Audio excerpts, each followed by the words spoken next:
अब इस exit poll में वो पार्ट जिसका सबको इंतजार था और वो पार्ट ये है कि आखिर अब क्या होगा बंगाल में, कितना वोट परसेंटेज, कितनी सीटें, क्या कुछ होगा, ये हर कोई जानना चाहता है बंगाल में अब क्या होने वाला है। और इसीलिए अब आप तैयार हो जाइए अगले कुछ मिनटों में। सबसे पहले आपके सामने ये ध्यान से देखिए किसे कितने वोट।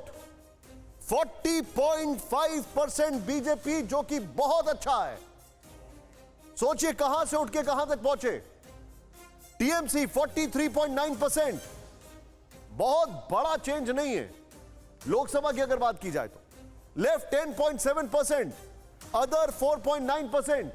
यह बहुत बड़ा आंकड़ा है आपके सामने और यह बहुत बड़ा सवाल है, बहुत बड़ा आंकड़ा है। सीधे मैं चलूंगा दूसरा सवाल यहां पर, सीधे जिसे कहते हैं ना कि अब सीधे देखते हैं किसे कितनी सीटें मिल रही हैं।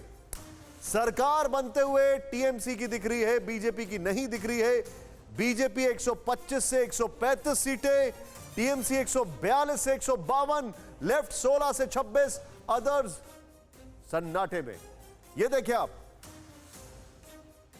आपको यह बताना जरूरी है कि 6:30 बजे तक जो थे वो पूरा सब कुछ चल रहा था चुनाव का कार्यक्रम। ये चीजें बदल भी सकती हैं, ये चीजें निश्चित तौर पे बदल भी सकती हैं, एक डिस्क्लेमर है।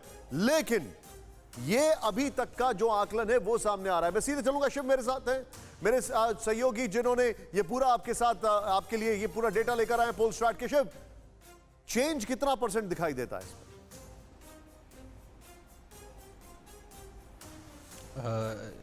चेंज सॉरी, आप चेंज किस एंगल अगर से? बात की जाए कि वोटिंग काफी देर तक हुई है, इसमें अगर हम कुछ चेंजेस देखें, कुछ परसेंटेज का चेंजेस देखें तो कितना मार्जिन दिखाई देता है? ज़्यादा अभी जी, ये काफ़ी लेटेस्ट डेटा है अभी हमारे पास। ये आप मानिए कि हमारे पास 5:30 साढ़े 6 बजे तक 5:30-6 बजे तक का डेटा है।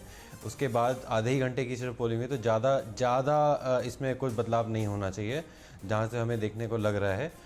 यही जनरली फिगर फाइनल होनी चाहिए हमारी तरफ से कम डेटा के हिसाब से। अगला तो दूसरी मई को ही पता लगेगा। लेकिन अभी जो एग्जिट पोल के रिजल्ट हैं वो ऐसे ही इसी डायरेक्शन में जाते हुए दिखाई दे रहे हैं। आप जो बता रहे हैं इसी डायरेक्शन में दिखाई दे रहे हैं। मैं सीधे चलूंगा गौतम लहरी जी के पास। सर, आपका आकलन क्या है? देखिए, वोट प्रतिशत जो है वो लोकसभा का जितना जिस पार्टी को जो मिला था वही रिपीट है ऑलमोस्ट। बीजेपी का 40% थे, 43 वही भी थे, वही उसी हिसाब से बीजेपी को 121 सीटें में वो आगे थे और टीएमसी 165 सीटें में आगे थे लोकसभा का हिसाब। अगर वोट प्रतिशत वही है, लेकिन पहले वाला फिगर अगर आप लेंगे तो एक विषंकों की तरफ दिशा दे रहा है।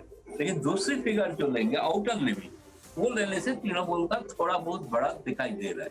तृणमूल को जो नुकसान हुआ है, जो उसके कारण है पूरा हिंदू वोट नहीं मिला, मुस्लिम वोट भी उनको जितना मिलना चाहिए मुझे लग रहा है थोड़ा बहुत गड़बड़ है। जैसे मालदा जिला है जहाँ पे 2016 में एक भी तृणमूल विधायक नहीं हुई, मुस्लिम बहुल एरिया है, वहाँ पे वामपंथी कांग्रेस का विधायक। मुर्शिदाबाद मुस्लिम बहुल क्षेत्र है, लेकिन वहाँ पे कांग्रेस और तृणमूल के बीच में लड़ाई है, बीजेपी को सीट मिल सकते हैं। लेकिन ये सारे मुस्लिम एरिया में तृणमूल को मिल रहा है ऐसा भी नहीं है। इसके कारण ये सीट उसको आंकड़ा लोकसभा से थोड़ा कम हो रहा है। कम होने का कारण है वोट कुछ बटा है। शायद अब्बास सिद्दीकी ने कुछ नुकसान पहुंचाया कुछ जगह पे, ऐसे साउथ बंगाल में, इसी कारण उसका सीट 161-65 होना चाहिए था, वो नहीं हो पा रहा है। आप जो बता रहे हैं, अगर मैं इस आंकड़े को देखूं, ये टीएमसी की सरकार के आसार दिख रहे हैं। मैं थोड़ा करेक्ट करना चाहूंगा, आसार दिख रहे हैं। अड़ी सोमवार से शुक्रवार शाम 6 बजे सिर्फ TV9 भारतवर्ष पर।